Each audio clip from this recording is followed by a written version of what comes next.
Another failure of the Great Society was the Higher Education Act. In 1965, it was rare for young people from disadvantaged and low-income backgrounds to go to college. Heck, the only way I got there is I had an NROTC scholarship because of the Navy. The only way I was able to go to college. So President Johnson passed the Higher Education Act, creating work-study programs, loans with reduced interest rates, scholarships, opening the door to college for tens of millions of Americans to have access to the American dream. Again, hardly a failure. In August of 1964, Lyndon Johnson signed into law the Food Stamp Act. Prior to that, hunger was shockingly widespread in America, especially in Appalachia and rural parts of our country, many in our inner cities. Thanks to the food stamp program, hunger in America is rare. Tens of millions of Americans, more than half of them children, are ensured a basic nutritional minimum thanks to this program. And the Farm Bill we just passed, with your help, Mr. President, getting it passed here, expanded the food stamp program, took off some of the barriers for access for families all over America to get more food stamps for them and their kids. In his State of the Union address in 1988, President Reagan said that the Great Society, quote, declared war on poverty and poverty won, end quote. State of the Union address. Another Reagan myth. Look at the facts. Look at the data. From 1963 until 70, during the impact of the Great Society programs, the number of Americans living below the poverty line dropped from 22.2% to 12.6%. The poverty rate for African Americans fell from 55% to 27%. The poverty rate among the elderly fell by 2/3. This is an amazing success. What is unfortunate is that the poverty rate has not fallen significantly since 1970. Our progress has been stalled. Indeed, in the last few years, the gap between the rich and the poor has grown dramatically in this country. So we need a new generation of American leaders committed to reducing the gap.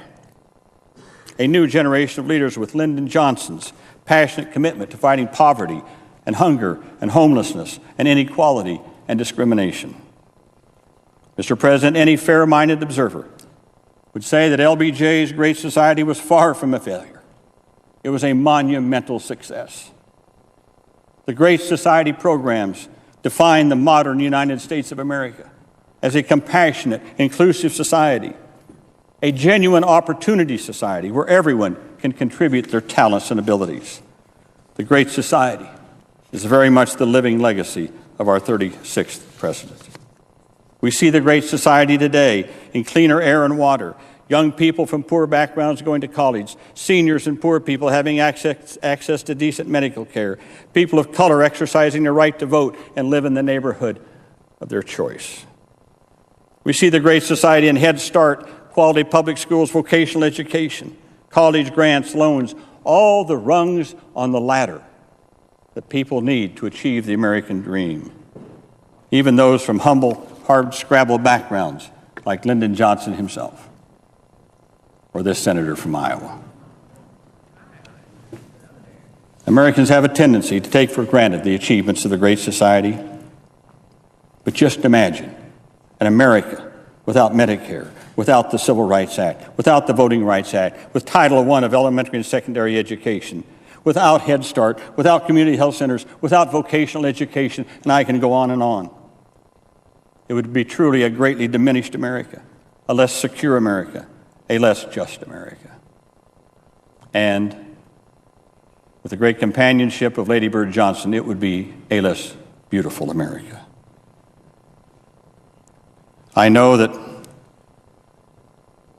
the Johnson family is here today. Linda Bird and Lucy Baines and their family, many close friends and colleagues of President Johnson, members of his administration.